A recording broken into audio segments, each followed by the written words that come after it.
টপিকটা হলো এখানে অ্যাসিডের রাসায়নিক ধর্মে পানির ভূমিকা। গত ক্লাসে তার আগের পড়ানো হয়েছিল এখানে। তো আমরা যে অ্যাসিডগুলো নিয়ে কথা বললাম একটু আগে, সেগুলো কিন্তু লঘু অ্যাসিড ছিল, মানে শুধু অ্যাসিড না, ওর মধ্যে পানি মিশ্রিত ছিল, তাই না? এতক্ষণ যে আলোচনা করা হয়েছে তার প্রতি ক্ষেত্রে আমরা লঘু অ্যাসিড দ্রবণ কথাটি উল্লেখ করেছি। লঘু অ্যাসিড দ্রবণ অর্থ পানির মধ্যে অ্যাসিড যোগ করে অ্যাসিডের দ্রবণ তৈরি করা হয়েছে। এখানে শুধুমাত্র অ্যাসিড না, এখানে কি আছে, অ্যাসিডের মধ্যে পানি আছে। প্রশ্ন হলো, অ্যাসিডের সাথে পানি যুক্ত থাকলে অ্যাসিডের ধর্মে কি কোনো পরিবর্তন ঘটে? না। ধরা যাক যে তুমি কিছু দানাদার অক্সালিক অ্যাসিডের উপর শুষ্ক লিটমাস পেপার স্পর্শ করিয়েছো। কিছু তুমি দানাদার নিছো, মানে কঠিন অক্সালিক অ্যাসিড নিছো, তার উপরে তুমি কি দিলা, ইন্ডিকেটর দিলা, লিটমাস পেপার দিলা। আমাদের লিটমাস পেপার কী করে বলো তো? বর্ণ পরিবর্তনের মাধ্যমে কোনো একটা পদার্থ অ্যাসিড না ক্ষার না নিরপেক্ষ সেটা নির্দেশন করে।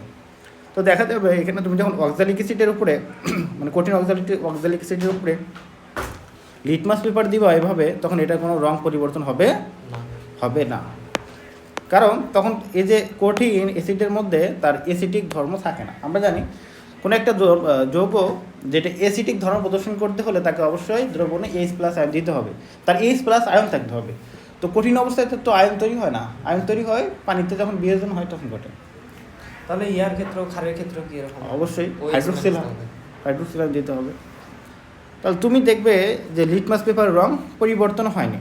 পরিবর্তন না হওয়ার কারণ অনার্দ্র অক্সালিক অ্যাসিডের দানাতে কোনো হাইড্রোজেন আয়ন নেই। অনার্দ্র অক্সালিক অ্যাসিডকে পানিতে দ্রবীভূত করলে এটি পানিতে বিয়োজিত হয়ে H+ আয়ন প্রদান করে, যা নীল লিটমাসকে কী করবে, লাল বর্ণে পরিণত করবে। অর্থাৎ জলীয় দ্রবণে উপস্থিত হাইড্রোজেন আয়ন অম্ল ধর্ম প্রদর্শন করে। তাহলে অ্যাসিডের অম্ল ধর্ম প্রদর্শন করে কে? কার কারণে? H+ আয়নের কারণে। এটা মনে রাখতে হবে। দেখো, জলীয় দ্রবণে সাইট্রিক অ্যাসিড আংশিকভাবে বিয়োজিত হয়। আমরা অ্যাসিড ক্লোরাইডে প্রশ্ন করলাম, এগুলো সবগুলো অ্যাসিডের কিন্তু বিয়োজন ক্ষমতা এক না। আমরা ক্লাস ইন্টারে গিয়ে পড়বা যে বিয়োজন ধ্রুবক কার কোনটা, কে দ্বারা বস করে অ্যাসিড বিয়োজন ধ্রুবক। এটা দেখবে অ্যাসিডের যাদের বিয়োজন ধ্রুবকটা বেশি তারা হলো মানে তীব্র অ্যাসিড, আর যাদের কম তারা হলো মৃদু অ্যাসিড। এগুলো আমরা বিয়োজন ধ্রুবক দিয়ে আমরা চিহ্নিত করি, এগুলো বড় ক্লাসে পড়া দেখবা। তো দেখো এদের বিয়োজন কম হয়। বিয়োজন দেখো, একটা অ্যাসিড যত বেশি বিয়োজন হবে তত তার হাইড্রোক্সিল আয়ন বেশি হবে, তত সেটা অ্যাসিডিক ধর্ম বেশি প্রদর্শন করবে। তাহলে যে কম বিয়োজন হবে তার H+ আয়ন কম হবে, সে দুর্বল অ্যাসিড হবে। এটাই ইথানোয়িক অ্যাসিড, কার্বনিক অ্যাসিডও জলীয় দ্রবণে আংশিক বিয়োজিত হয়।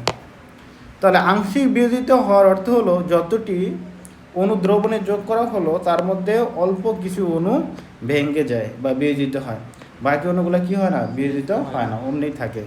তাহলে দেখো সাইট্রিক অ্যাসিড দানা অর্থাৎ কঠিন সাইট্রিক অ্যাসিড যখন আমরা পানিতে দিলাম তখন এটা সাইট্রিক অ্যাসিডটা কী হবে, জলীয় দ্রবণ হবে। এবং এই জলীয় দ্রবণে কী হবে, কিছু সংখ্যক সাইট্রিক অ্যাসিডের অণু কী হবে, বিয়োজিত হয়ে আমাদের H+ এবং সাইট্রেট আয়ন তৈরি হবে। H+টা আমাদের অ্যাসিডিক ধর্ম প্রদর্শন করবে। ওকে, জলীয় দ্রবণে হাইড্রোজেন ক্লোরাইড সম্পূর্ণরূপে কী হবে, আয়নিত হয়। আমরা জানি হাইড্রোজেন ক্লোরাইড এটা একটা কী বলতো, লবণ, তীব্র অ্যাসিড এটা। তো এটা তীব্র অ্যাসিড যেহেতু এর বিয়োজন দ্রবক সর্বোচ্চ অনেক ভালো, মানে খুব দ্রুত বিয়োজিত হয় এবং সম্পূর্ণরূপে বিয়োজিত হয়। ঠিক আছে, ওই কী করবে, এখানে হাইড্রোজেন আয়ন উৎপন্ন করবে এবং ক্লোরাইড আয়ন উৎপন্ন করবে। তো হাইড্রোজেন ক্লোরাইড পানির সাথে যোগ করি তাহলে এটা জলীয় দ্রবণ হবে, জলীয় দ্রবণে এটা বিয়োজিত হয়ে দুইটা আয়ন তৈরি করবে। ঠিক আছে, ওকে। তো বিশুদ্ধ সালফিউরিক অ্যাসিড আবার নাইট্রিক, মানে যত কিছু বিশুদ্ধই বলো না কেন, যেমন বললাম কঠিন অবস্থায় ওটা তো বিশুদ্ধই, ওর মধ্যে আর অন্য কিছু নাই, সেটাও H+ দিতে পারবে না। আবার যদি মনে করো যে এমন কিছু নাও সেটা তরল, কঠিন না, তরল বাট বিশুদ্ধ, তো বিশুদ্ধ হলেও সেখানে তো আণবিক ফর্মই থাকবে, বিয়োজন হবে না। ঠিক আছে, বিষয়টা এটাই যে ওখানে পানি যদি না থাকে তাহলে পানির অনুপস্থিতিতে এরা কখনো অ্যাসিডিক বা ক্ষারীয় ধর্ম প্রদর্শন করতে পারে না। তো বিশুদ্ধ সালফিউরিক অ্যাসিড, নাইট্রিক অ্যাসিড, একটা কথা, ওই যে হচ্ছে ক্যালসিয়াম অক্সাইড, ওটা তো কঠিন, মানে কলিচুন যেটা শুকনা চুন, ওটা তো কঠিন, ওটার সঙ্গে কিভাবে ওটাকে ক্ষার হিসেবে বলে? আমরা বলি ক্ষার ধর্মী, অবশ্যই ক্ষার ধর্মী। হ্যাঁ, তবে এদের ক্ষার ধর্ম প্রদর্শন করতে পারে না, তবে রাসায়নিক বিক্রিয়া তো রিঅ্যাকশন করবেই। ও আচ্ছা, হ্যাঁ, তবে এটা তুমি যদি তাহলে- লিটমাস পেপার রাখো, বর্ণ পরিবর্তন করতে পারবে না। বিক্রিয়ার সময়টা অ্যাকোয়াসে ডুবাই না হ্যাঁ, না ওটা তো একসাথে ডুবাইলে তখন ক্ষারের ধর্ম প্রদর্শন করবে, পানির মধ্যে ওএইচ প্লাস আয়ন তৈরি হয়ে যাবে, ঠিক আছে। আচ্ছা, তার মানে যখন হচ্ছে বিক্রিয়া করব, ধরেন হচ্ছে এই ক্যালসিয়াম অক্সাইড হ্যাঁ। যখন তুমি পানিতে দিবা তখন কি করবে বলো তো? ক্যালসিয়াম হাইড্রোক্সাইড তৈরি করবে। তাহলে এটা কি বলো তো, এর মধ্যে কি আছে? অ্যাসিডের সঙ্গে তাহলে, ও আচ্ছা, অ্যাসিডও তো এক প্রকার হ্যাঁ। দ্রবণ।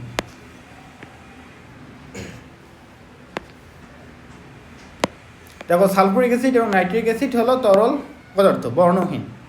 ওকে, এতে যৌগ দুটি আণবিক অবস্থায় থাকে। বিশুদ্ধ অবস্থায় কি থাকবে? আণবিক অবস্থায় থাকবে, তারা তরল, বাট তারা থাকবে আণবিক অবস্থায়, তার বিয়োজন হবে না। আয়নিত নয় বলে, অর্থাৎ হাইড্রোজেন আয়ন উপস্থিত নয় বলে বিশুদ্ধ সালফুরিক অ্যাসিড নাইট্রিক অ্যাসিডের ধর্ম প্রদর্শন করবে না, অ্যাসিডের ধর্ম প্রদর্শন করবে না তাহলে এরা। তেমনি আমরা জানি কোনো একটা জিনিস যদি, এই যে আমরা যদি বলে যেগুলো মানে তড়িৎ বিশ্লেষণ দেখছিলাম, যেগুলো তড়িৎ বিশ্লেষের বিদ্যুৎ পরিবহন ক্ষমতা ডিপেন্ড করে তার আয়নের উপরে, সেটা আয়নিত হতে পারে কিনা। যদি আয়নিত হয় তাহলে সেটা বিদ্যুৎ পরিবহন করে। এই যে এখানে দেখো, আমরা যদি দেখছিলাম ওখানে আমরা পানিতে বিদ্যুৎ প্রবাহিতা মানে তড়িৎ বিশ্লেষণ করার জন্য আমরা সেখানে অ্যাসিড দিয়েছিলাম আয়ন তৈরি করার জন্য। তো এখানে শুধু যদি আমরা অ্যাসিড নিতাম, পানি দিতাম না, সেক্ষেত্রে অ্যাসিডের মধ্যে তো কোনো আয়ন তৈরি হতো না, আণবিক অবস্থায় থাকতো সালফারিক অ্যাসিড বা নাইট্রিক অ্যাসিড। তাহলে সেক্ষেত্রে কী হতো? বিদ্যুৎ পরিবহন হতো না। আচ্ছা, এখানে হচ্ছে পানিতে অন্যান্য মাধ্যমে তো এরকম করা লাগে না, পানিতে আবার একটু আয়ন দিয়ে, অন্যান্য মাধ্যম মানে কি? মানে ধরেন হচ্ছে তড়িৎ বিশ্লেষণ অ্যাসিডের যেমন নিলে, অ্যাসিডে তো অন্য কোনো দিতে হয় না, কে বলছে? অ্যাসিডে কিছু দিতে হয়, ধরেন অ্যাসিড শোনো, অ্যাসিড যে তুমি নিচ্ছো, ওটা লঘু অ্যাসিড নিচ্ছো না, পানি নিচ্ছো না ওর মধ্যে? তুমি যে ওটার কথা বললাম না, হ্যাঁ। ধরেন হচ্ছে সোডিয়াম ক্লোরাইডের আমি যে গলিত অবস্থা যেটা, ওইটা হ্যাঁ। যদি তড়িৎ বিশ্লেষণ করা যায়, কিন্তু পানির কেন করা যায় না? পানিতে আবার নতুন করে আয়নিক কোনো দিতে হয়, কোনো আয়ন, শোনো, যেমন হচ্ছে সোডিয়াম এখানে ক্লোরাইড দিয়ে দাও। এখানে একটা জিনিস মনে রাখতে হবে, পানি একটা কি যৌগ বলো তো? সমযোজী যৌগ। যদিও এমনি পোলারিটি ডেভেলপমেন্ট করে, তবে সেটা তেমন না, তাই না? হ্যাঁ। এই জন্য পানিটা কি বলো তো, পানিটার আমরা কিন্তু যেটা দেখি আমরা যে পানিটা কিন্তু নিরপেক্ষের মতোই কাজ করে। আবার কখনো দেখি সে অ্যাসিড হিসেবে কাজ করতে পারে, কখনো অম্ল হিসাবে, ক্ষার হিসাবে কাজ করতে পারে। তো এটা মাঝামাঝি একটা অবস্থা। তো এটাকে আমরা মোটামুটিভাবে দেখা যায় যে, মনে করো যে এমন একটা অবস্থায় আছে যে তড়িৎ বিশ্লেষণ করা যাচ্ছে ভাব, এই জন্য হালকা পরিমাণে অ্যাসিড দিলে এটা বিয়োজনটা তাড়াতাড়ি হবে, তড়িৎ বিশ্লেষণ করা যায় আর কি। তাড়াতাড়ি তো পানিকে তড়িৎ বিশ্লেষণ করি, তাই না? হ্যাঁ। করা যায়, তখন ইনফ্লুয়েন্স করে আর কি। হ্যাঁ। আর এক্ষেত্রে দেখো, তুমি যখন সোডিয়াম ক্লোরাইড নিবা, সোডিয়াম ক্লোরাইড যখন এটা কেলাসে আকার গঠন কঠিন অবস্থায়, যখন তরল অবস্থায়, তার মানে এই দুইটা কি হয় বলো তো? ভেঙে যায়। এদের ভেঙে যায়, এরা অবস্থানটা দূরে সরে যায় মনোগুলোর মধ্যে। তখন এদের মধ্যে আয়নিক ফর্মেট তৈরি হয়, কিন্তু পানির মধ্যে ওইরকমভাবে হয় না, যদিও পানির মধ্যে এরকম পানিগুলো এরকমই থাকে, তবে সে প্রমাণটা অনেকটা কম।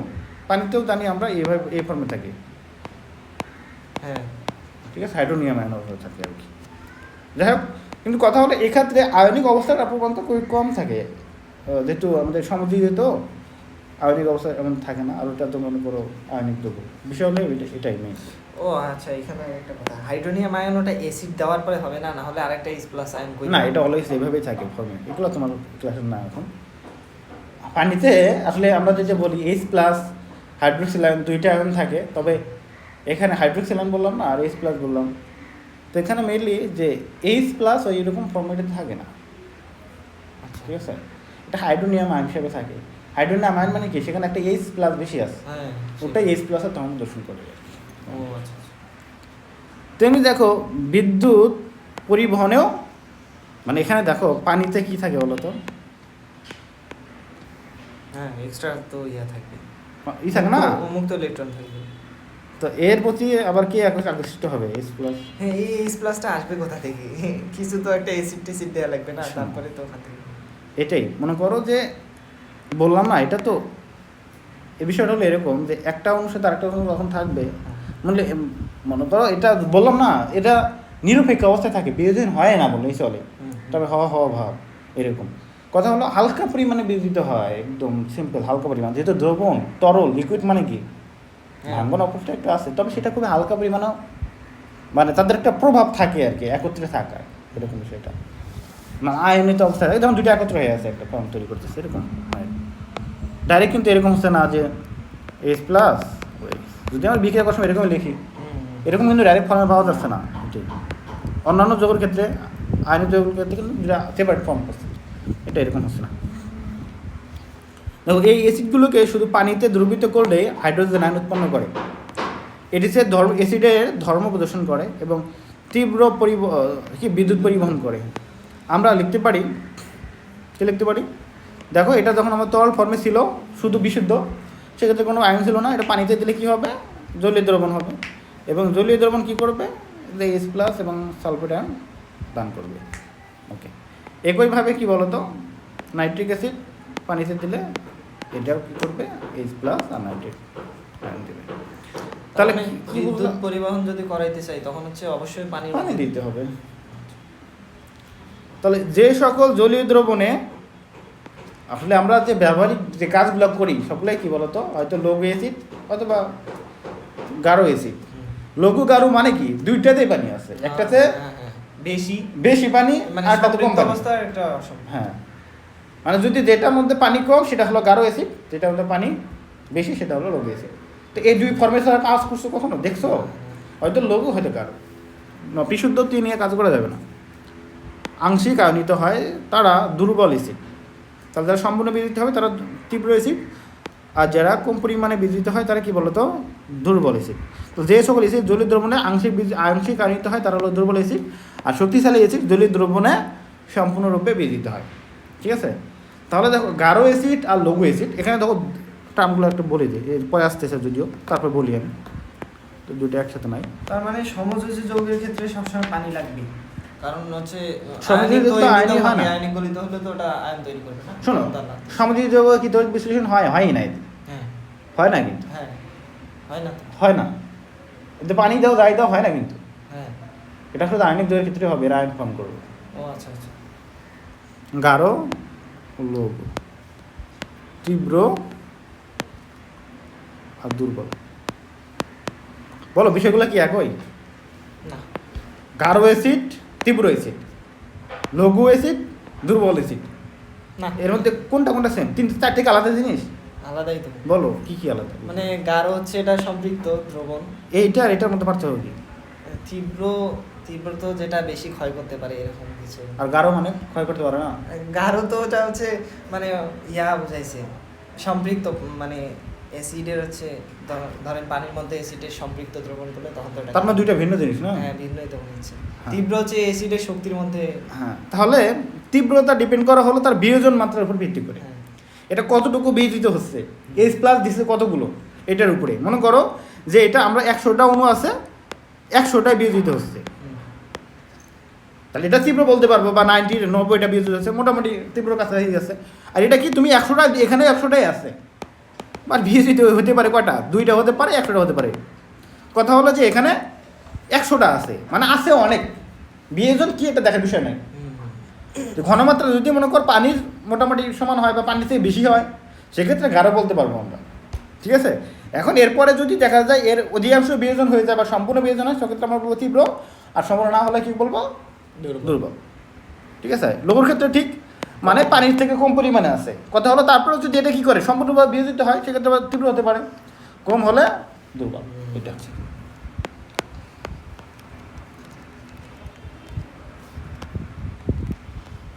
অনেকের এটা কনফিউশন হয়, এই জন্য বললাম।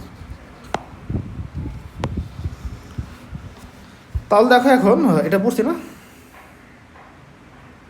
তাহলে দেখো এটা বললাম, শক্তিশালী অ্যাসিড জলীয় দ্রবণে সম্পূর্ণ আয়নিত হয়, আর দুর্বল অ্যাসিড দ্রবণে হাইড্রোজেন আয়নের পরিমাণ কি থাকবে? কম থাকে। কিন্তু শক্তিশালী অ্যাসিডের দ্রবণে H+ আয়নের পরিমাণ তুলনামূলকভাবে কি থাকবে? বেশি থাকবে। ওকে, তারপর দেখো গাঢ় অ্যাসিড। গাঢ় অ্যাসিড বলতে কি বোঝায়? তাহলে ওইটাই, যে দ্রবণে পানির পরিমাণ তুলনামূলকভাবে কম থাকে সেই দ্রবণকে গাঢ় অ্যাসিড দ্রবণ বলে। ল্যাবরেটরিতে বিভিন্ন কাজের সময় আমরা গাঢ় অ্যাসিড ব্যবহার করা হয় বা করে থাকি। যেমন দেখো গাঢ় হাইড্রোক্লোরিক অ্যাসিড, ওকে, গাঢ় সালফ্রিক অ্যাসিড, গাঢ় নাইট্রিক অ্যাসিড ইত্যাদি। এই অ্যাসিডগুলো হাতে, মুখে, চোখে বা শরীরে পড়লে ক্ষতি সৃষ্টি হয়। ঠিক আছে? এজন্য হাতে হ্যান্ড গ্লাভস, চোখে গগলস, মুখে মাস্ক, শরীরে আক্রমণ করে।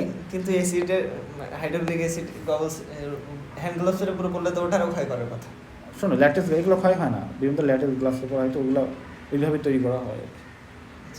সাধারণত যে হ্যান্ড গ্লোভস গুলো ব্যবহার করি আমরা কোথায় এই যে করোনার সময় যেরকম হচ্ছে হ্যান্ড গ্লোভস গুলো ব্যবহার করতো না, তো ওগুলোর মধ্যে পড়লে ক্ষয় করার কথা না, যেহেতু গাঢ়। ক্ষয় হয় না। হ্যাঁ। এটা তো তুমি এটা না তুমি একটু চুবে রাখছো অনেকক্ষণ ধরে, হ্যাঁ, তো না। আচ্ছা। মানে তোমার উপরে তো একটা কভারিং থাকা মানে কি, তোমার হাতটা সেকেন্ডারি পর্যায়ে চলে আসে তোমার হাতটা, প্রাইমারিলি ড্যামেজ যদি হয় উপরেটা হবে, ঠিক আছে। এগুলো ওইভাবে মানে এগুলো আছে, গ্লাভসের অনেক আছে, ক্লাস ইন্টার উঠে দেখবা প্রথম অধ্যায় আছে, তোমাদের এই অধ্যায় ওইভাবে নাই অত কিছু। প্রথম অধ্যায় ওখানে দেখবা বিভিন্ন টাইপের গ্লাভস আছে, কোন কাজের জন্য কোন গ্লাভস কোন। হ্যাঁ, বুঝছি।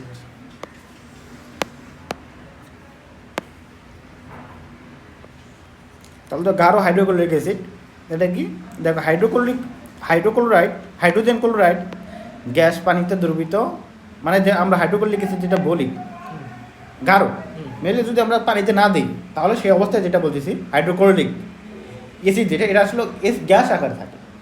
HCl আসলে কি বলতো, গ্যাস, বিশুদ্ধ যেটা এটা গ্যাস, তাহলে জি হবে, তাই না? এটা হলো গ্যাস ফর্মে থাকে। তো এটাকে যখন আমরা পানিতে ডুবাবো তখন অ্যাসিড তৈরি হবে।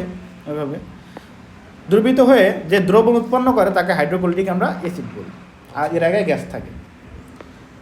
তুলনামূলক কম পরিমাণ পানিতে কি হবে, কম পানিতে অধিক পরিমাণে হাইড্রোজেন ক্লোরাইড গ্যাস দ্রবীত করে গাঢ় হাইড্রোক্লোরিক অ্যাসিড তৈরি করা হয়। তাহলে এখানে অবশ্যই প্রেশার ক্রিয়েট করতে হয়, তাই না? একটা গ্যাস পানি দ্রবীত করবা, একটা প্রেশার দিতে হবে না।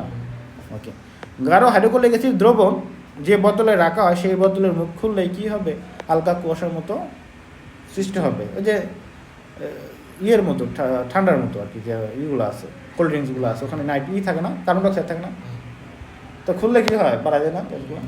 তো বিষয়টা এরকম যে অবশ্যই বাড়াই যাবে, গ্যাস যেহেতু ভেতরে দেওয়া আছে।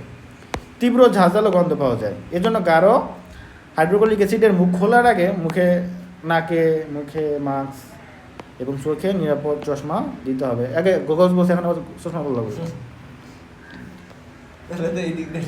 দেখো স্টুডেন্টদের কীভাবে কনফিউশন করে, যারা আর বুঝবে না, তো এখানে চশমা তার মানে ওটা তাহলে তো চশমা হলে তো গগলস লিখতো না, আলাদা কিছু, তাই না? HCl আর পানির সাথে তাহলে বিক্রিয়া করে HCl দ্রবণ তৈরি করবে, এটাই মেনলি অ্যাসিড। তাহলে গাঢ় নাইট্রিক অ্যাসিড একই পরিমাণ, তাহলে নাইট্রোজেন ডাইঅক্সাইড যদি পানির সাথে কী করবে, এটা একটা গ্যাস, এটা পানিতে দ্রবীত করলে নাইট্রিক অ্যাসিড উৎপন্ন করে, এবং কম পরিমাণ পানিতে অধিক পরিমাণে, তাহলে এটা যদি আমরা দ্রবীত করতে পারি সেক্ষেত্রে আমাদের গাঢ় নাইট্রিক অ্যাসিড তৈরি হবে। গাঢ় নাইট্রিক অ্যাসিডের বোতলের মুখ খুললে হালকা কুয়াশার মতো গ্যাস তৈরি হবে। আবার আগের মতো যেহেতু এটা আমরা যে অ্যাসিডটা, মেন সহজ কথা হলো যে অ্যাসিডটা তৈরি করছি আমরা গ্যাস দিয়ে, সেই অ্যাসিডটা কী করতে হবে, যদি মুখ খুলে দেওয়া হয় বোতল থেকে সেক্ষেত্রে অবশ্যই ঘন কুয়াশার মতো তৈরি হবে। ও এইখানে আরেকটা কথা, এই অধ্যায়ে তো আপনার এই নাইট্রোজেন ডাইঅক্সাইডের সঙ্গে পানির সঙ্গে আবার অক্সিজেন দিয়ে করছে জারিত করার কথা।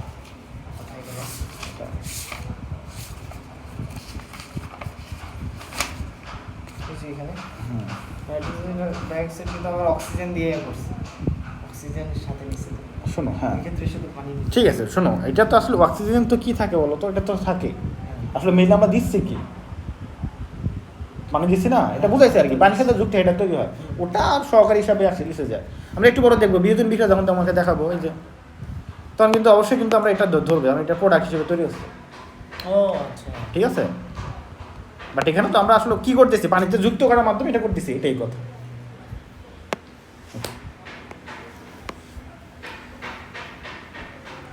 তাহলে দেখো, তো এখানে মুখ খুলে কুয়াশার মতো গ্যাস বের হবে এবং তীব্র ঝাঁঝালো গন্ধ পাওয়া যায়। ওকে, নাইট্রিক অ্যাসিড যে কাঁচের বোতলে রাখা হয় সেই বোতলের বর্ণ বাদামি হয়, এটা ভেরি ভেরি ইম্পর্টেন্ট, ইমসিকিউ আসবে। তো নাইট্রিক অ্যাসিড রাখার বোতল কেমন হয়, রং কেমন হয়, বাদামি। কেন?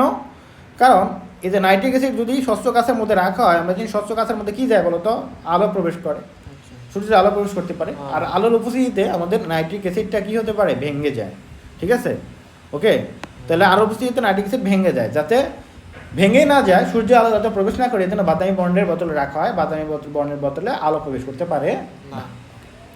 তাহলে নাইট্রিক অ্যাসিড যাতে আলোর উপস্থিতিতে বোতলে ভেঙে না যায় সেই জন্য এর থেকে বাদামি বর্ণের বোতলের ভেতরে রাখা হয়। কারণ বাদামি বর্ণের বোতলের মধ্যে আলো প্রবেশ করতে পারে না। তাহলে যদি করতো তাহলে ভেঙে কী হতো, এই যে নাইট্রিক অ্যাসিডটা ভেঙে নাইট্রোজেন ডাইঅক্সাইড, ঠিক আছে? কালো বোতলে তো প্রবেশ করতে পারে না, কারণ ওই কালোটার তো শোষণ করে নেওয়ার কথা। তাপ শোষণ করে, ঠিক আছে, তাপে তো প্লাসে তো মানে ওইভাবে হবে না, কালো শোষণ করে, ঠিক আছে, শোষণ করে ভেতরেই তো নিবে ও হ্যাঁ, তাও তো না, ঠিক। প্রবেশ করবে ভেতরে, তো আবার ক্যাভিটি আছে, তো যাবে না ভেতরে, এটাই তো এইটা বিয়োজন বিক্রিয়াটা।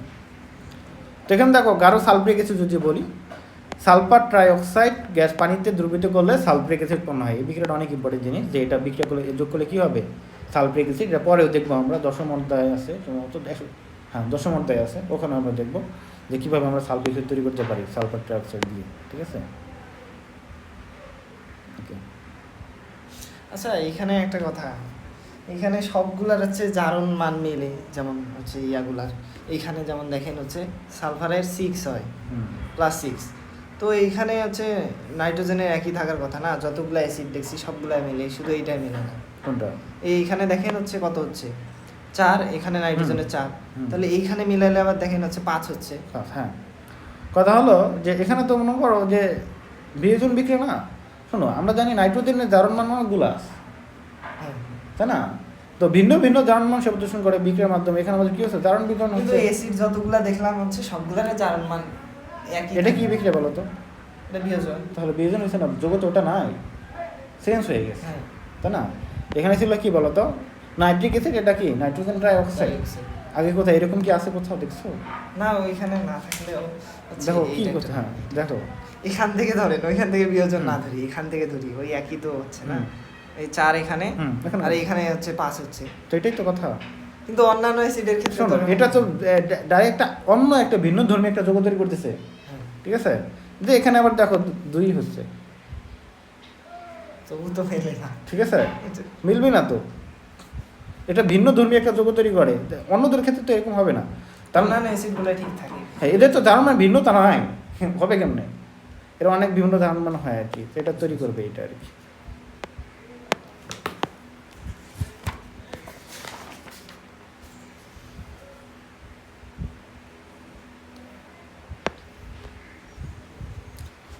দেখো এখানে যাদের আছে তারাই তো যাবে করবে, তাই না? যাদের ব্যবস্থা আছে তারাই করবে, যাদের ব্যবস্থা নেই তারা তো কিছু করবে না। ঠিক। এখন যদি বলো এখানে সালফার ট্রাইঅক্সাইডের সাথে অক্সিজেন যুক্ত করলে, করে তুমি সালফার ট্রাইঅক্সাইড তৈরি করলাম, করে পানি যুক্ত করলাম, হলো সালফিক অ্যাসিড। কথা হলো এটার সাথে মিলে না, এটা হলো কত, এখানে হলো 4, এখানে হয়ে গেল 6, ও তাই না? হ্যাঁ। তুমি তো এখান থেকে ধরো হিসাবটা, হুম। তো আমি ওই যে ওটা তো অক্সিজেন লাগছে, এটা তো কি দিলাম, আমি অক্সিজেন দিলাম না, আমি দিলাম কি পানি, মনে মনে কি আছে, অক্সিজেন আছে, হইলো কি বলো তো, সালফিক অ্যাসিড। এখন তুমি যদি বলো না এখানে তো 6, এখানে তো 4 কিনা হলো তো, হ্যাঁ, বুঝছো? এরকম। এবার বুঝলাম।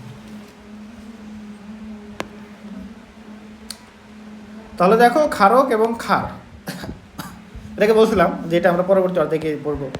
এখানেও আছে, এখানে, হ্যাঁ এখানে আছে, এখানে বলতে পড়া যায়, এখানে আমরা বলছিলাম। ও হ্যাঁ, ওইখানে সালফার ডাইঅক্সাইডের সঙ্গে পানি দিলে সালফিউরাইক অ্যাসিডও তৈরি হতে পারে না, তখন তো আবার মিলতেছে। কি বল? হচ্ছে মানে একটা অক্সিজেন কমে আসবে না সালফিউরিক অ্যাসিডে, শোনো, হ্যাঁ এটা তখন তো আবার সেম থাকতেছে। এটা কথাই তো তো, জানি না তো কি তৈরি হবে। হ্যাঁ তো তুমি যদি অক্সিজেন উপস্থিত থাকে হয়ে যাবে সালফিউরিক অ্যাসিড, বুঝছো? ডিপেন্ড করে, অর্থাৎ মানে প্রবাবিলিটি আছে যার একাধিক ধর্ম প্রদর্শন করার পথে, মানে মানে যদি তাদের একাধিক আছে, তারা একাধিক ধরনের যৌগ গঠন করতে পারে পরিস্থিতির ভিত্তি করে, ওটা অন্য ব্যাপার।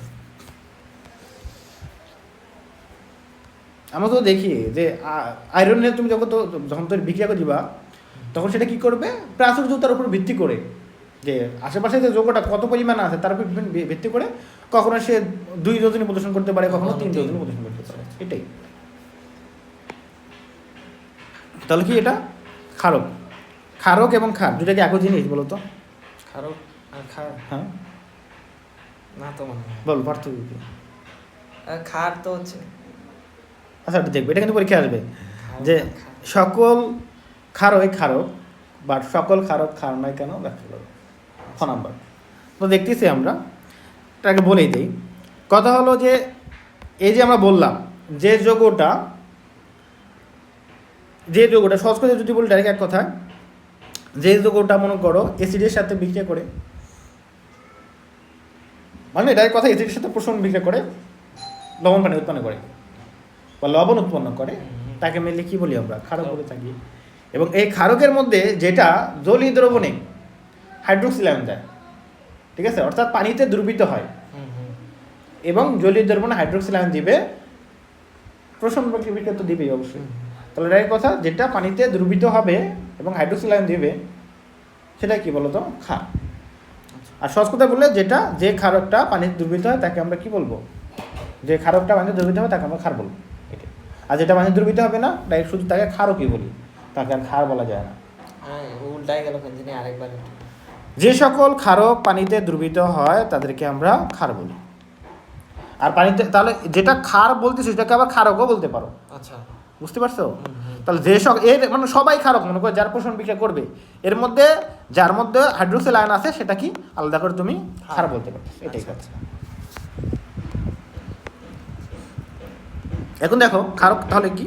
বেশ সাধারণত ধাতু এবং ধাতুর মতো ক্রিয়াশীল যৌগসমূহ যৌগসমূহের অক্সাইড বা যৌগমূলকের অক্সাইড এবং হাইড্রোক্সাইড যা অ্যাসিডের সাথে বিক্রিয়া করে লবণ এবং পানি উৎপন্ন করে তাদের কি বলে? ক্ষারক। লবণ এবং পানি সব ক্ষেত্রে পানি হয় না, কিছু ক্ষেত্রে আমরা কি দেখছিলাম বলতো? হাইড্রোজেন তৈরি হয়েছিল। তো ডাইরেক্ট আমরা লবণ তৈরি করে তাকে কি বলবো? আমরা ক্ষারক বলতে পারি। এটা দেখো এই যে আমরা দেখছি এই যৌগগুলো সবগুলো ক্ষেত্রে আমাদের লবণ এবং পানি উৎপন্ন করতেছে, এগুলো তাহলে ক্ষারক। ওকে। ক্যালসিয়াম অক্সাইড এবং পটাশিয়াম হাইড্রক্সাইড ছাড়াও ক্ষারকের উদাহরণ কি? সোডিয়াম অক্সাইড, কপার অক্সাইড, এগুলো সবে কি বলতো? ক্ষারক, তাই না? ক্যালসিয়াম হাইড্রোক্সাইড, তারপরে হলো ফেরাস হাইড্রোক্সাইড, অ্যামোনিয়াম হাইড্রোক্সাইড, এগুলো তাহলে ক্ষারকের উদাহরণ। ওকে। তো অ্যামোনিয়াম আয়ন মানে তাহলে এক কথায় বলা যায় না যে হচ্ছে যে ক্ষারের অক্সাইড বা হাইড্রোক্সাইড, ক্ষারের অক্সাইড আর হাইড্রোক্সাইড আছে কোথায়? মানে যে ধাতু। হ্যাঁ, ধাতু তা ওগুলাই হচ্ছে ক্ষারক। অবশ্যই তো ক্ষারকই তো বলি। ধাতুর ক্ষারক তো এটা সহজ করতে আমরা সংজ্ঞা দিই, ক্ষারক কাকে বলা হয়? ধাতুর অক্সাইড হাইড্রোক্সাইড হলে ক্ষারক। আচ্ছা। এবং ধাতু নিজেও ক্ষারক ধর্ম প্রদর্শন করতে পারে। ওকে। তাহলে অ্যামোনিয়াম আয়ন, ফসফোনিয়াম আয়ন, এগুলো ধাতুর মতো ক্রিয়াশীল মূলক। কেননা ধাতব আয়ন যেমন সোডিয়াম আর পটাশিয়াম এগুলা ক্লোরাইড সালফেট আয়নের সাথে যুক্ত হয়ে কী তৈরি করে? যথাক্রমে আমাদের এই ক্ষারগুলো তৈরি করে, তাই না? এগুলো ক্ষার না, লবণ তৈরি করে। তাহলে এইগুলোর সাথে যুক্ত হয়ে লবণ তৈরি করে। অনুরূপভাবে এই যে আমরা দুইটা মূলক নিলাম এখানে, এরাও এই আয়নগুলোর সাথে যুক্ত হয়ে কী তৈরি করে? লবণ তৈরি করে, তাই না? ওকে, উৎপন্ন করে। তাহলে দুইটাতে একই কাজ করতেছে, তাই না? এই জন্য দুইটাই কি বলতো? ক্ষারীয় মূলক। ওকে, পরে এই জন্য আমরা বলতেছি তাহলে এইগুলোও কি বলতো? ক্ষারীয় মূলক। অ্যাসিডের সাথে ক্ষারের বিক্রিয়া লবণ এবং পানি উৎপন্ন হওয়ার বিক্রিয়াকে অ্যাসিড ক্ষার প্রশমন বিক্রিয়া বলা হয়। এটা কিন্তু এই যে এই ক্ষারীয় মূলকগুলো এগুলা কি মানে কি ধরবো? তীব্র নাকি ক্ষার ধরবো? মানে যেমন দুর্বল আর তীব্র। অবশ্যই এগুলা কি, এগুলো মূলগুলোর মধ্যে বিয়োজন হতে পারে না, এগুলো একটা দুর্বল। এগুলো ডিপেন্ড করে বীজের মাত্রার উপরে। দুর্বলের মধ্যেও তো ভ্যারাইটি আছে, কেউ একটা বেশি দুর্বল। এগুলা মান আছে, ক্রমিক আছে, ক্রম আছে, এগুলো কিন্তু ইয়াগুলো আছে যে অন্যান্য যে অনেকগুলো থেকে এগুলো দুর্বল অবশ্যই। হ্যাঁ, আচ্ছা আচ্ছা। তাহলে এটা যদি কোনো লবণ তৈরি হয় তাহলে তো ওটা অম্লধর্মী হবে, বিশেষ করে যদি তীব্র কোনো হচ্ছে অ্যাসিডের সঙ্গে বিক্রিয়া করে। অবশ্যই হতে পারে, দ্রবণটা আবার হতে পারে। এটা তো সিম্পল জিনিস। অ্যাসিডের সাথে যদি বিক্রিয়া করে তীব্র অ্যাসিড, সেক্ষেত্রে দ্রবণটা অবশ্যই কী হবে? অবশ্যই সেক্ষেত্রে অম্লীয় হবে। তো বিষয় হলো তুমি একটা খান নিছো, এমনিতে অত কিছু কঠিন যাইতে হয় না, এমনিতে বুঝবে। খান নিছো, অ্যাসিড নিছো, সেম পরিমাণে অনমল। কথা হলো আমরা জানি, মনে করো খার একটু দেখলাম, মনে করো যে 100টার মধ্যে 10টা বিয়োজন হয়। 1 মোলের মধ্যে দেখলাম কত মোল হলো? 0.2 মোল। এটা 1 মোলের মধ্যে 1 মোলে কী হলো? বিয়োজন হয়ে গেল। দুইটা যখন প্রশমন বিক্রিয়া করবে, এর 0.2 এর সাথে 1 মোল বিক্রিয়া করবে না, 0.2 এর সাথে 0.2 থাকলো আর কত? 0.8 থেকে গেল। বুঝতে পারছো? এটাই হলো কথা। তাই বলা হয় যে অ্যাসিড ক্ষারককে এবং ক্ষারক অ্যাসিডকে কী করে? প্রশমন করে। ওকে, দেখো ক্ষার, তাহলে ক্ষারক বুঝলাম। ক্ষার কি? ধাতু বা ধাতুর মতো ক্রিয়াশীল যৌগমূলকের হাইড্রোক্সাইড যৌগ, বুঝছো এখানে কি যৌগ? হাইড্রোক্সাইড। তারপর হাইড্রোক্সাইডে তো কি দিবে, হাইড্রোক্সিল আয়ন দিবে, তাই না? এবং তার মানে সেটা পানিতে দ্রবীভূত হবে, যা পানিতে দ্রবণীয় তাদেরকে কি বলা হয়? ক্ষার বলা হয়। অর্থাৎ যে সকল ক্ষারক পানিতে দ্রবীভূত হয় তাদেরকে কি বলা হয়? ক্ষার বলে। আর এটাও দিতে পারো ধাতু বা ধাতুর মধ্যে ক্রিয়াশীল যৌগ মূলকের হাইড্রোক্সাইড যৌগ যা পানিতে দ্রবীভূত হয় তাদেরকে ক্ষার বলা হয়। সংজ্ঞাটা মুক্ত করতে হবে। তো কোনো যৌগের ক্ষার হওয়ার শর্ত হলো দুইটি। কয়টি? দুইটি। হ্যাঁ, ক্ষার বা কোনো ক্ষারকের ক্ষার হওয়ার শর্ত হলো দুইটি। যৌগটিতে অবশ্যই হাইড্রোক্সিল মূলক থাকতে হবে, যৌগমূলক থাকতে হবে, এবং পানিতে অবশ্যই কী হতে হবে? দ্রবীভূত হতে হবে। কিছু আছে যেগুলা পানিতে দ্রবীভূত হয় না, মানে যেমন ফেরিক হাইড্রোক্সাইড আছে না, পানি দ্রবীভূত হয়? অদ্রবীভূত না। অ্যালুমিনিয়াম হাইড্রোক্সাইড, হ্যাঁ হ্যাঁ, এগুলা কি দ্রবীভূত হয়? অদ্রবণ দ্রবীভূত। অ্যালুমিনিয়াম নাইট্রেট তো শুধু দ্রবীভূত হয় নাকি? দেখো তাহলে এগুলা কিন্তু আমাদের এটা হলো। দেখো সোডিয়াম হাইড্রোক্সাইড ক্ষার, কারণ সোডিয়াম হাইড্রোক্সাইড যৌগে হাইড্রোক্সিল মূলক আছে, এটি পানিতে দ্রবণীয়। এটাও ক্ষার বলা, এটাকে ক্ষার বলা যায় না, কারণ এই গ্রুপ আছে বাট এটা মুক্ত হতে পারে না, এটা কি হয় না? দ্রবীভূত না, তাই এটা ক্ষারক। ক্যালসিয়াম অক্সাইড ক্ষারক, ক্ষার নয়, কারণ এর মধ্যে কি আছে? এটা এটা পানিতে কী হবে? যৌগ তৈরি করে ওইরকম, বাট এটা তো হাইড্রোক্সিল আয়ন নাই, আছে নাই। অর্থাৎ তোমরা বুঝতে পারলে যে হাইড্রোক্সাইড মূলকধারী পানিতে দ্রবণীয় ক্ষারকগুলোই হলো ক্ষার। তাই বলা যায় সব ক্ষারকই ক্ষার নয়, কিন্তু সব ক্ষারকই ক্ষার নয়, কিন্তু সব ক্ষারই কি লিখছে? ক্ষারক। সব ক্ষারই ক্ষারক লিখতে ভুল করছে। তাহলে এটা কিন্তু পরীক্ষা আসবে, বুঝছো? খ নাম্বারের জন্য দেখবা পাই গেছো, লিখে রাখো খ নাম্বার।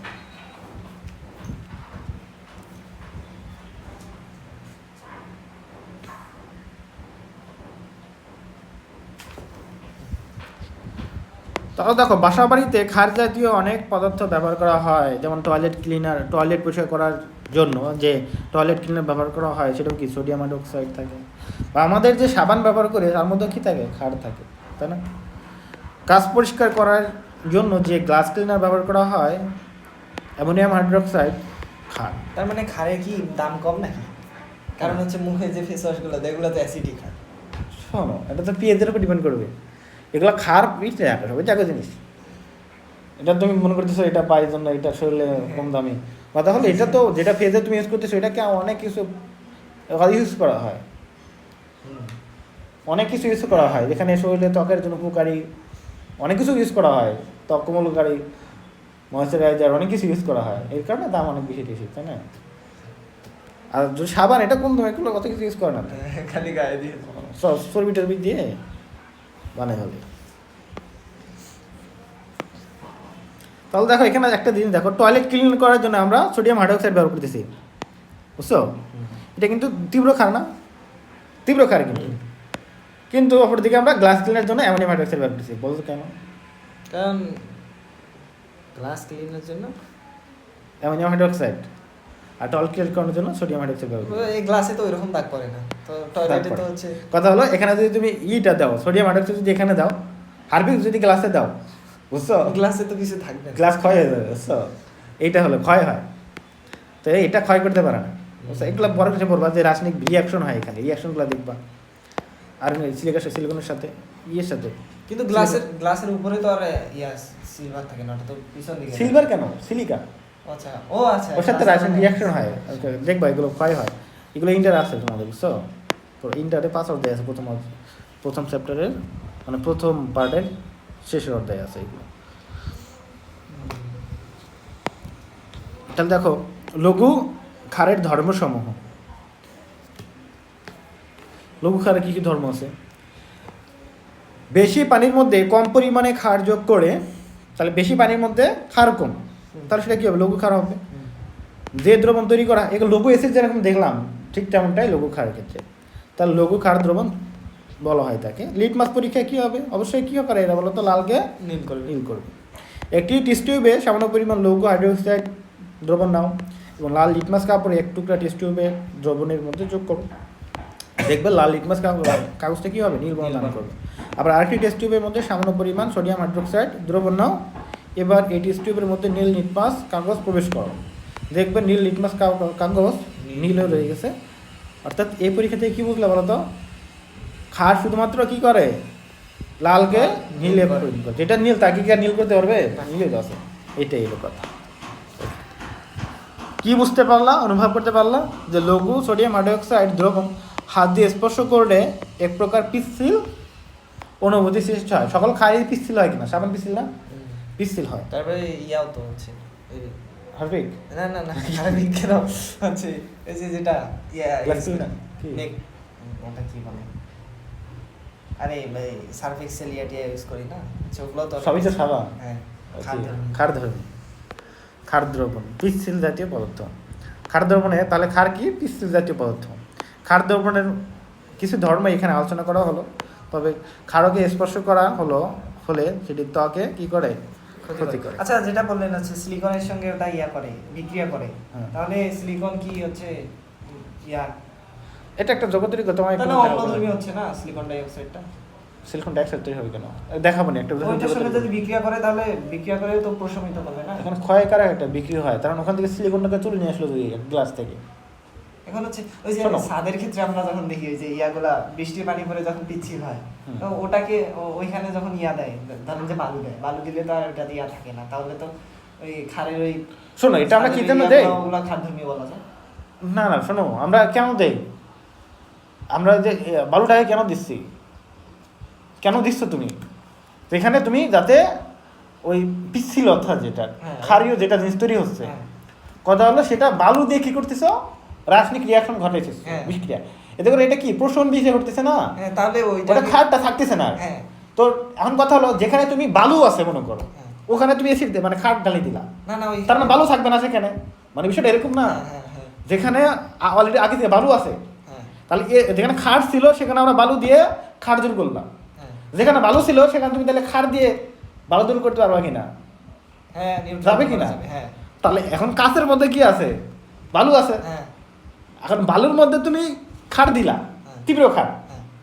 তীব্র খার তাহলে বালুর সাথে বিক্রিয়া করে গ্লাসের খারটা নষ্ট হবে কিনা, মানে গ্লাসের যে বালুটা ছিল ও, হ্যাঁ, হ্যাঁ, নষ্ট হবে কিনা, হ্যাঁ, তার মানে ক্ষয় হচ্ছে কিনা, হ্যাঁ, হ্যাঁ, এটাই।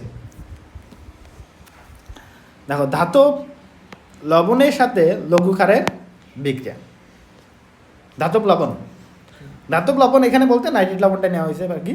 দেখো aluminium nitrate, ferrous nitrate, ferric nitrate এবং জিঙ্ক নাইট্রেট ধাতব লবণের সাথে লঘু ক্ষার দ্রবণ বিক্রিয়া করে সংশ্লিষ্ট ধাতব হাইড্রোক্সাইড উৎপন্ন করে। তাহলে নাইট্রেটের সাথে যদি আমরা ক্ষার দ্রবণ নেই সোডিয়াম হাইড্রোক্সাইড, সেক্ষেত্রে কী করবে, এই যে ধাতব যে আমরা নাইট্রেট নিয়েছিলাম এর ধাতুর সাথে কি করবে, একটা অধিগমন তৈরি করবে, হাইড্রোক্সাইড যৌগ তৈরি করবে।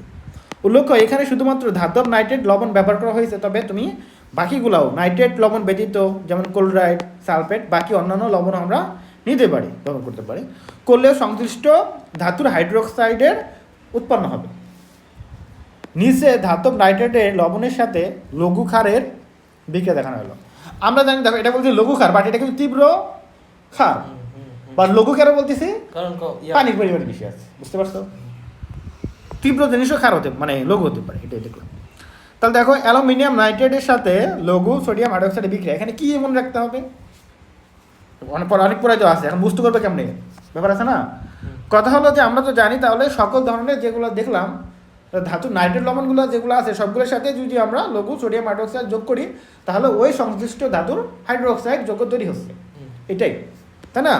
ওই ধাতুর হাইড্রোক্সাইডের অধিগমন তৈরি হচ্ছে সকল ক্ষেত্রেই, তো এটা আমরা জানি, এটা পারবো। তার মানে এখন কথা হলো সবগুলোরই ধাতুর হাইড্রোক্সাইড সবগুলো অদক্ষেপ, হ্যাঁ তৈরি হচ্ছে এখানে, এইগুলা তৈরি হচ্ছে। ধাতুর নাইট্রেট এটা হচ্ছে দ্রবণীয় পানিতে। হ্যাঁ দেখো, এখন দেখো যেটা হচ্ছে মেন বিষয় যেটা বুঝতে হবে, তাহলে এখানে মনে রাখতে হবে কি, মনে রাখতে হবে তাদের কালারটা কোনটা, কি ধরনের, কোন অধ্যক্ষপণের কালার কি, এটা একটু মনে রাখতে হবে।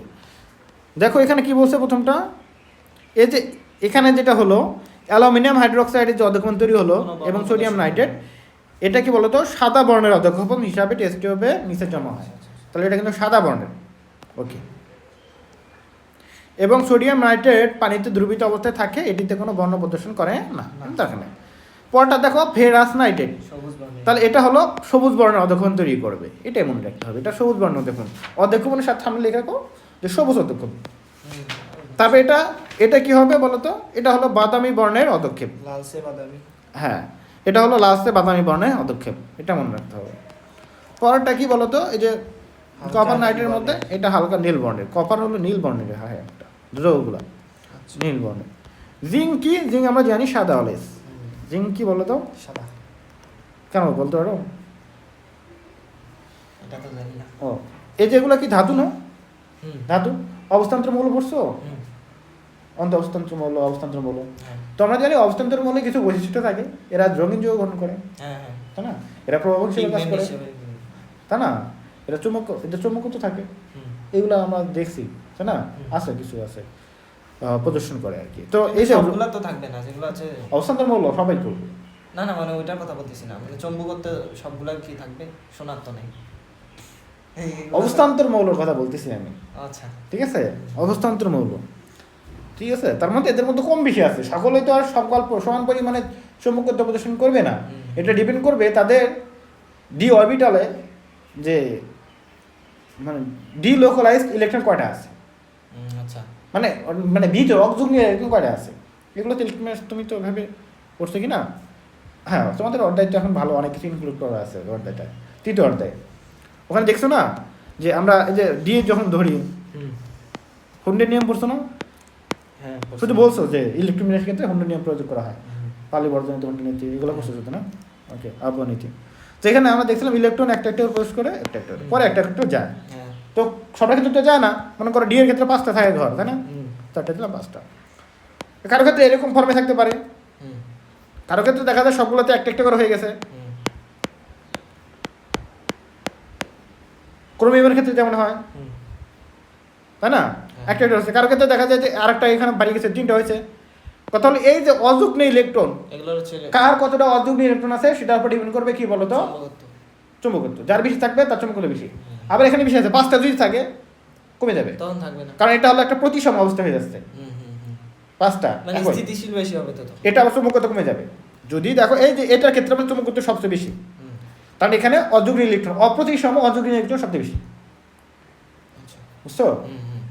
এটা একটা ব্যাপার আছে। তার মানে অর্থাৎ যার অপ্রতিসম অযুগ্ম ইলেকট্রন সবচেয়ে বেশি থাকে ডি অরবিটালে, তার চুম্বকত্ব ধর্ম তত বেশি থাকে। আচ্ছা। তো ওইগুলো বিষয় না, বিষয় বলতেছিলাম যে এই যে রঙিন যৌগ গঠন কারা করে? অবস্থান্তর মৌল। আমরা জানি অবস্থান্তর মৌল কাকে বলে? যাদের একটা সুস্থিত আয়নে ডি অরবিটাল আংশিক পূর্ণ থাকে, যেমন স্কান্ডিনিয়াম, হুম। তাই না? এটা তো ডি অরবিটাল মৌল হতে সত্ত্বেও এর কিন্তু আমরা জানি 3+ এর ক্ষেত্রে কি হয়, ডি তে কোনো ইলেকট্রন থাকে না, না। 3D তে কোনো ইলেকট্রন থাকে না। তাহলে এই জন্য কি এটা অবস্থান্তর মৌল না? আর যাদের তাহলে অবস্থান্তর মৌল রঙিন যৌগ গঠন করে, তাহলে যারা অবস্থান্তর মৌল না তারা রঙিন যৌগ গঠন করে না, তাদের কি হবে? সাদা। ও স্কান্ডিয়ামের যত যৌগ আছে সবগুলো সাদা। আবার জিঙ্কের কি বলতো? আমরা জানি জিঙ্কের 10টাই তো 3D 10 আর 4s2, তাহলে 2+ দিলে এটা 0 হয়ে যায় 10, তাহলে এটা কি পূর্ণ অবস্থায় আছে, অবস্থায় আছে। সেটা অবস্থান্তর মৌল নয়। এজন্য জিঙ্কের সকল যৌগ কি হবে? সাদা। সাদা হবে। আচ্ছা আচ্ছা আচ্ছা। Okay.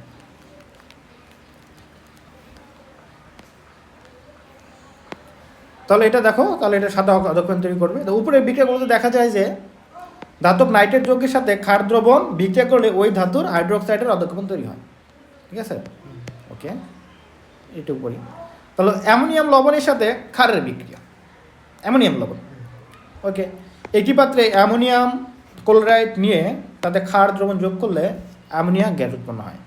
এটাই হলো কথায় নির্দিষ্ট। অর্থাৎ অ্যামোনিয়ামের লবণের সাথে যদি তুমি কোনো ক্ষার বিক্রিয়া করো, সেক্ষেত্রে কী হবে? এই অ্যামোনিয়া গ্যাস উৎপন্ন হবে, ঠিক আছে? এটাই হলো কথা। আর লবণ পানি উৎপন্ন হবে। তাহলে এটা তো এখান থেকে অ্যামোনিয়া গ্যাস উৎপন্ন হচ্ছে, এটাই হলো নির্দেশক। কথা হলো এখানে অ্যামোনিয়া গ্যাস তৈরি হবে, বা এইগুলো কিছু না। ওকে, তাহলে অ্যামোনিয়া লবণের সাথে ক্ষারের একটি বৈশিষ্ট্যমূলক বিক্রিয়া হলো সেখানে অ্যামোনিয়া লবণের সাথে বিক্রিয়া করে অ্যামোনিয়া গ্যাস উৎপন্ন হবে। এটাই যে ভাইগুলো দেওয়া আছে, যে সুন্দর আছে, সকল ক্ষেত্রে আমাদের অ্যামোনিয়া গ্যাস তৈরি হচ্ছে, এটাই। ওকে, তাহলে এফজিএসকে পড়াম, এগুলো পড়।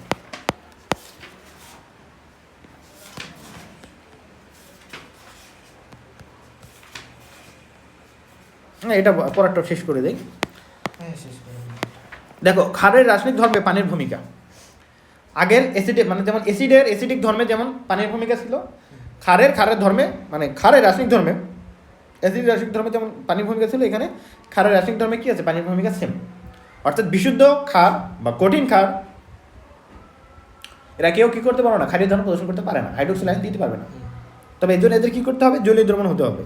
জলীয় দ্রবণ যখন পানি যুক্ত করলাম, সলিড ছিল, তখন এটা কী করে বিয়োজিত হবে, সলিড ছিল পানি দিলাম, তখন এটা হাইড্রোক্সিল আয়ন দিল। বুঝতে পারছো? দেখো পটাশিয়াম হাইড্রোক্সাইড, সোডিয়াম হাইড্রোক্সাইড এই দুইটি যোগে আয়ন থাকে, তবে কঠিন অবস্থায় এরা আয়ন মুক্ত থাকে না। এগুলোকে দ্রবীভূত করার সাথে সাথে সম্পূর্ণভাবে আয়নিত হয়ে মুক্ত হাইড্রোক্সিল আয়ন উৎপন্ন করে। দ্রবণে কেবল হাইড্রোক্সিল আয়নে কি ঋণাত্মক আদান বা চার্জ বহন করে। অ্যামোনিয়াম গ্যাস হচ্ছে অ্যামোনিয়া অণু সমষ্টি, তাই না? অ্যামোনিয়া গ্যাস হচ্ছে অ্যামোনিয়া অণু সমষ্টি। অ্যামোনিয়াকে পানিতে দ্রবীভূত করা হলে অ্যামোনিয়া গ্যাস ও পানির রাসায়নিক বিক্রিয়ার মাধ্যমে কী হবে, অ্যামোনিয়াম হাইড্রোক্সাইড আয়ন তৈরি করবে, মানে অ্যামোনিয়াম আয়ন এবং হাইড্রোক্সিল আয়ন তৈরি করবে। তবে পানিতে অ্যামোনিয়ার সামান্য অংশ দ্রবীভূত থাকে। সকল গ্যাসের ক্ষেত্রে আসলে এটা এরকমই হয়, কিন্তু চাপ প্রয়োগ করলে অধিক পরিমাণে কারো করতে পারে, যেমন হাইড্রোক্লোরিক অ্যাসিডের ক্ষেত্রে দেখছিলাম। খুব অল্প সংখ্যক হাইড্রোক্সিল আয়ন কী হবে, উৎপন্ন হবে। অল্প সংখ্যক তৈরি হলো মানে কি, এটা লঘুও থাকে। সুতরাং অ্যামোনিয়া দ্রবণে অ্যামোনিয়া অণু, পানির অণু এবং অল্প সংখ্যক অ্যামোনিয়াম আয়ন ও হাইড্রোক্সিল আয়নের উপস্থিতি থাকে। তাহলে ভ্রাম্যমাণ হাইড্রোক্সাইল আয়নের উপস্থিতির ওপর ক্ষার দ্রবণের বৈশিষ্ট্য নির্ভর করে। যে সকল ক্ষার জলীয় দ্রবণে আংশিক আয়নিত হয় তারা হলো দুর্বল, এগুলো সম্পূর্ণ আয়নিত হবে তারা হলো কি সবল হয়। অর্থাৎ দুর্বল ক্ষারের দ্রবণে হাইড্রোক্সিল আয়নের পরিমাণ সবল ক্ষারের তুলনায় কম থাকে, এগুলো আমি জানি। অ্যাসিডে তা পড়ছিলাম, এখানেও তাই, শুধু ওখানে ছিল অ্যাসিড, এখানে হলো ক্ষার।